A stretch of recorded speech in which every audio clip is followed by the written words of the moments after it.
입시 우문현답 포마스쿨 대표 강사 제이 선생님입니다. 자, 오늘은요, 이건 사실 이제 좀 입시적인 측면을 좀 넘어서 좀 장기적으로 봐야 될 주제입니다. 취업이 잘 되는 과를 선생님이 알고 싶어요. 제가 어떤 학과를 목표로 해야 될지 저 이런 거 잘 모르겠습니다.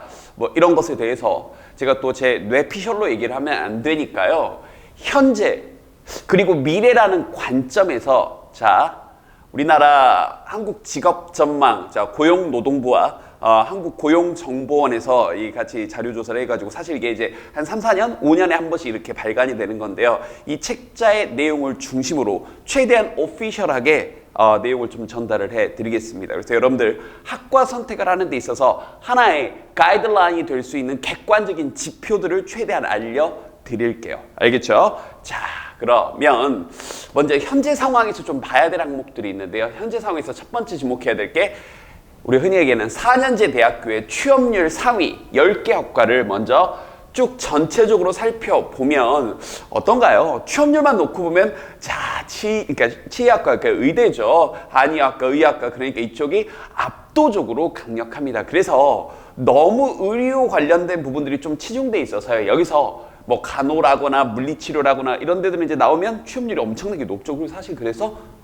이 실제 입시 점수 컷 역시 굉장히 높은 편입니다. 그래서 아예 의료를 배제하고, 자, 의료는 당연히 높고 의료를 배제하고 다시 취업률 상위 10개를 조금 조사를 해보면 해양공학 계열과 기계공학 그리고 수의학과 굉장히 취업률이 높죠. 그리고 항공 쪽 이쪽으로 쭉 놓고 보면 역시 공대 계열이 굉장히 강하다라는 거 알 수 있고요. 자, 전자공학과 전기공학과, 그래서 우리가 보통 이제 전화기라고 하는 것들, 여기 이제 화학이 자동차 공학은 이제 밑에 쪽에는 화학이 좀 들어가 있긴 한데 요 정도까지 해서 공대 강세가 보이고, 우리 인문 계열에서는요 유아교육학과와 초등교육학과, 여기는 사실 이제 나오면 유치원 선생님 되는 거고 여기 나오면 초등학교 선생님이 되는 거기 때문에 사실은 이제 이쪽이 취업률, 그러니까 인문계에서는 교대가 높고 초등교육 쪽이 높고 유아교육 쪽이 높아질 수밖에 없는 이유, 그리고 자연계에서는 공대 계열이 강할 수밖에 없는 이유, 이런 것들이 좀 보여지네요.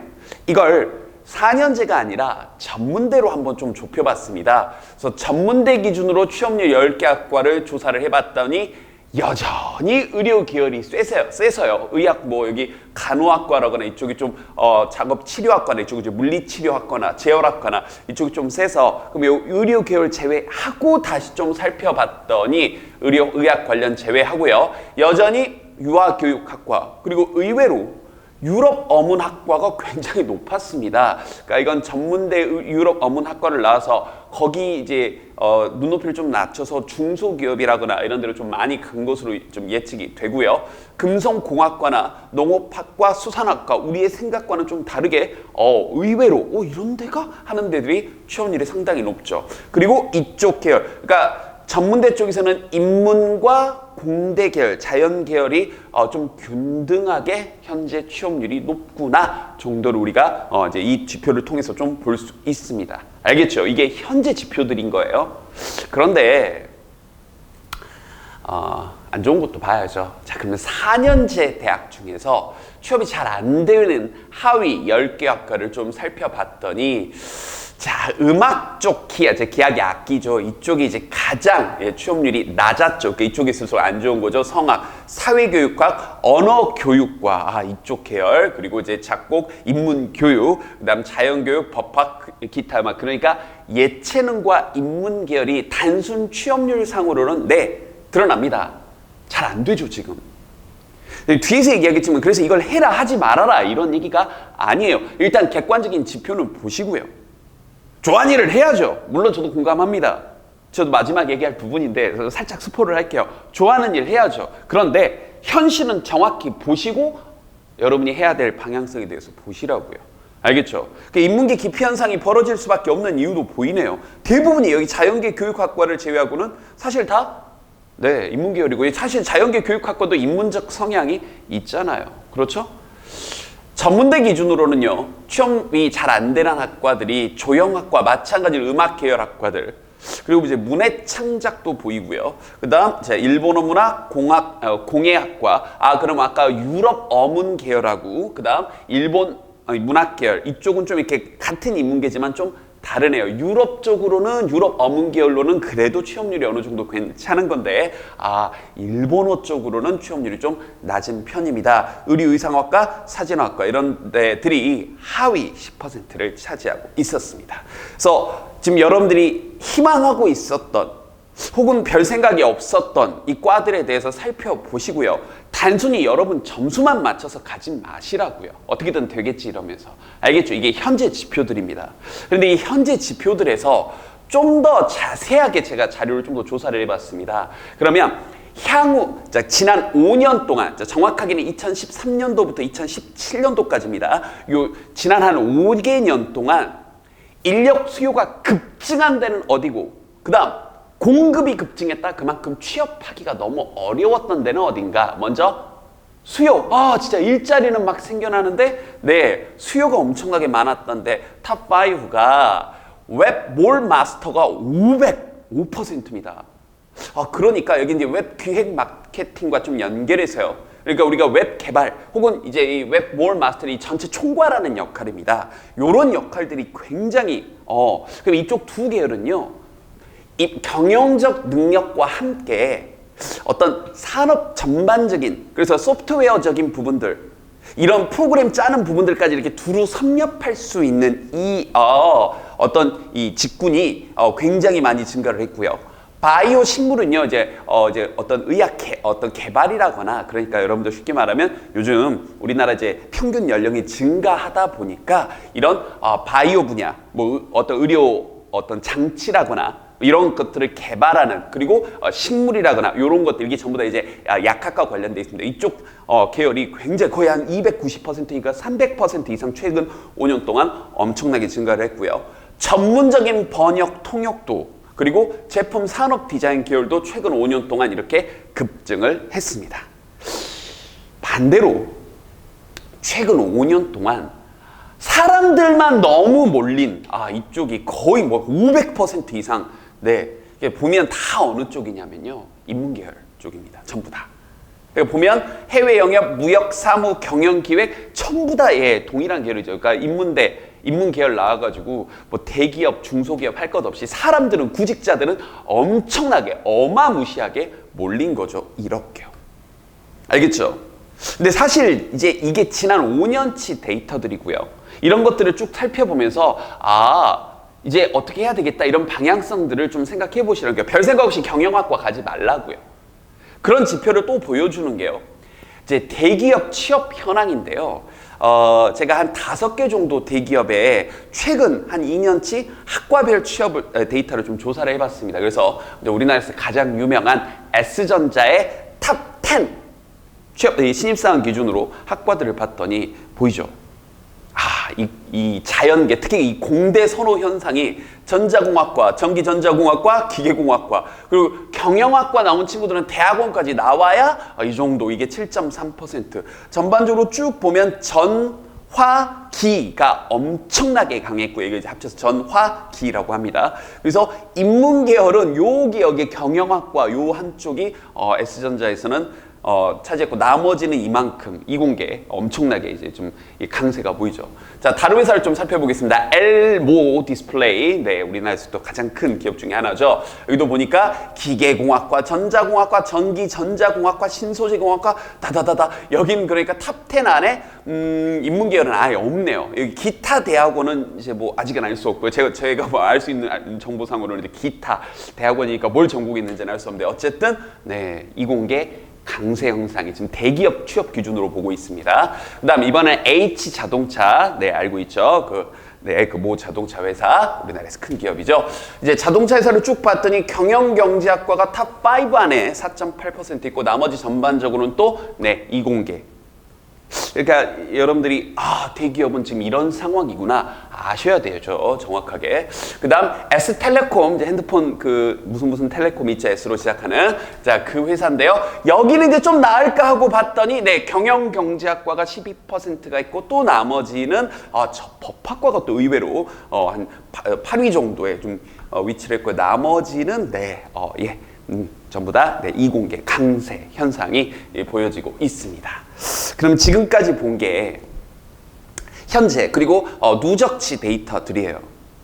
근데 우리가 잊지 말아야 될 게 있습니다. 참고적으로 좀 말씀을 한번 드려볼게요.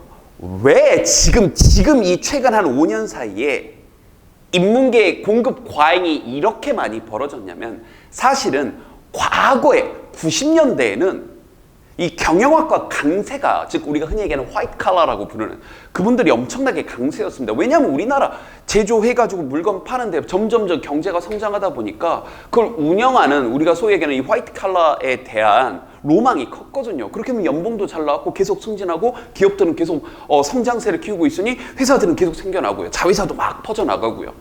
그 직급도 계속 오르는 거죠. 근데 우리나라가 이제 저성장세로 돌아서면서 그걸 보고, 그 당시 그걸 보고 90년대, 2000년대 경영학과 지원했던 사람들이 지금 이제 쏟아져 나오면서 공급 과잉 현상이 벌어진 겁니다. 그러니까 미래를 동시에 보셔야 된다고요. 현재만 보시지 마시라고요. 그러니까 지금 공대 취업 잘 된다고 또 공대로 우장창 몰려가는, 단순히 몰려가는 것도 썩 바람직한 일은 아닙니다. 그러면 미래 전망에 대한 부분들을 볼 텐데요. 그럼 일단 전공별 인력 수급 전망에 대해서 먼저 공급이 부족. 지금도 공급이 모자라. 그래서 앞으로도 구직이 상대적으로 쉬울 만한 직군을 또 탑 10으로 조사를 했더니, 자, 현재 강세인 기계, 금속, 전기, 정자는 여전히 강세일 것으로 보입니다. 보이죠? 7만 8천 명, 7만 3천 명 정도가 부족하다는 뜻이에요. 현재 대입 이 학생들 숫자로 보더라도. 또 건축, 화학공학 이쪽 분야도, 농림수산 이쪽 분야도 현재 인원 대비 앞으로 일자리를 생각해 봤을 때 이만큼이 모자라고요. 자, 토목, 의료, 미술, 조형, 약학, 교통, 운송까지가 탑 10 안에 들어온 앞으로 일자리가 현재 수요로 봤을 때 좀 현재 공급으로 봤을 때 일자리가 좀 많고 공급이 좀 부족할 것으로 보여지는 직군들입니다. 됐지요? 자, 반대로 자, 공급이 너무 많아. 구직이 상대적으로 어렵다 하는 것들은 현재 추세가 조금 이어지네요. 경제 경영 12만 2천 명이 현재 이 졸업생들 다 해봐도 일자리가 일자리가 부족하는 거죠. 공급자가 넘쳐나는 겁니다. 그리고 우리 이제 여기서 중등교육을 하면 중학교, 고등학교 선생님을 다 포함하는 겁니다. 중학교만 포함하는 게 아니라 중등교육 7만 8천 명이 과잉이고요. 사회과학 분야, 언어문학 분야 이쪽 분야들 쭉 보십시오. 특수교육 분야까지 공급 과잉 탑 10 안에 들어가는 것들은 여전히 인문계가 좀 많습니다. 그럼 또 이제 여러분들이 이렇게 잘못 생각할 수 있다고, 그럼 인문계 가면 안 되겠다. 오늘 결론은 그게 아닙니다. 중간일관 제가 지금 자꾸 걱정스러워서 말씀드리는데 이 데이터 조사를 하면서도 여러분들이 오해하실까 봐, 그러니까 이거 하지 말아라, 이거 해라 이런 거 아니에요. 현실은 명확하게 보시라고요. 알겠죠? 사실 우리나라에 요즘 취업 잘 되는 과가 어디 있을 것 같아요? 거꾸로 그러니까 공대 나오면 취업 무조건 잘 될 것 같나요? 마냥 그렇지만도 않습니다. 알겠죠? 대신 현실은 명확하게 보고 가시라고요. 사범대 가지 말란 뜻 아닙니다. 걱정스러워서 자꾸 말씀드려요. 하고 싶은 친구는 가셔야죠. 근데 별 생각 없이 가지 말라고요. 알겠죠? 선생님 된다니까 하면서 별 생각 없이 가면 이쪽 이 공급 과잉 때문에 여러분 힘들어질 수 있죠. 생각은 하셔야 된다고요. 자, 그러면 직군을 조금 더 세부화시켜서요. 아예 진짜 직업 이름, 우리나라 직업 사전에 등록이 되어 있는, 이 고용노동부에 등록이 되어 있는 직군별로 좀 봐서 향후 증가 추세, 그러니까 이제 공급이 부족하고 일자리는 더 늘어날 것으로 보여지는 직군을 25개 직군으로 조사를 좀 해봤더니, 자, 간병인, 간호사, 간호조무사가 가장 많을 것으로 여겨졌습니다. 그러니까 우리나라 평균 수명이 상승을 하면서 여전히 간호 인력은 앞으로도 많이 필요하겠구나. 그 다음 네트워크 시스템 개발자, 그리고 물리작업치료사는 여전히 이쪽 계열에 포함이 되고요. 방사선사, 그리고 변리사, 사회가 점점 지식 중심 사회가 되면서 변리사가 특허 따는 것과 관련돼 있는 그 업무를 대행해 주시는 분들인데요. 그런 부분들. 그리고 선생님도 좀 약간 처음에는 변호사가 의외였어요. 변호사 자리가 늘어날까 생각을 해봤더니, 그러니까 예전만큼 변호사가 변호사야 이런 게 아니라 좀 선진국과 마찬가지로 우리 생활 속의 변호사들, 그래서 전반적인 연봉은 좀 낮아질 것으로 보이는데 일자리는 그래서 이제 정말 막 월급 300, 400, 200, 300 받는 그런 변호사들 자리는 굉장히 많이 늘어날 것으로 일자리 중심인 겁니다. 사회과학 연구원, 사회복지사도 마찬가지죠. 평균 수명과 관련이 돼 있고요. 자, 그래서 이런 기술 발달, 그다음 여러분들 이제 평균 수명과 관련돼 있는 부분들이 굉장히 많이 증가를 할 것으로 보이고 이 중에서 이제 한식 목공은 또 은근히 모를 것 같은데요. 그냥 한옥 짓는 분들이요. 그래서 또 똑같습니다. 우리나라 실버 계층이 점점 노인분들이 늘어나면서 한옥을 선호하시는 분들이 있잖아요. 그래서 은퇴 후에 저기 이제 시골이나 외곽 지역에 이런 한식 건물들을 세워가지고 이제 노후를 보내시는 분들이 많아서 이런 부분들이 증가할 것으로 보여집니다. 그럼 반대로 어두운 면도 보셔야죠. 직업 고용이 감소할 것으로 보이지는 bottom, 바닥권을 헤매는 직업군들입니다. 귀금속, 보석, 세공원도 확 줄 것으로 보이고요. 단조원, 주조원은요. 그러니까 여러분들 예전에는 대장장이라고 불렀던 그렇게 직접 땜질하고 이런 것들. 그러니까 이런 부분들은 뭐냐면 기계로 대체가 가능한 부분들. 여기도 보면 콘크리트 공 이런 부분들 있잖아요. 측량 기술자 전부 다 기술로 대체 가능해버린 겁니다. 4차 산업시대 혁명에 연결이 돼가지고요. 그 다음 대학 교수님은 또 뭐냐면요. 학력 인구가 엄청나게 감소를 하면서 대학도 앞으로 망할 수밖에 없는 구조입니다. 실제로 이제 우리나라도 점점 이제 대학 구조조정에 칼을 대기 시작을 했는데 앞으로 급감한 건 이미 정해져 있어요. 학생들 숫자는 엄청나게 줄어들 텐데요. 그러다 보니까 여기 같이 연결돼 있는 게 학원 강사, 저도 사교육에 있는데 우리나라 그러니까 바텀 4예요. 바텀 4. 혹시 학원 강사를 꿈꾸고 있는 제자님들 하지 말아라 이런 거 아닌데 보시라고요. 알겠죠? 미래가 어두운 건 맞습니다.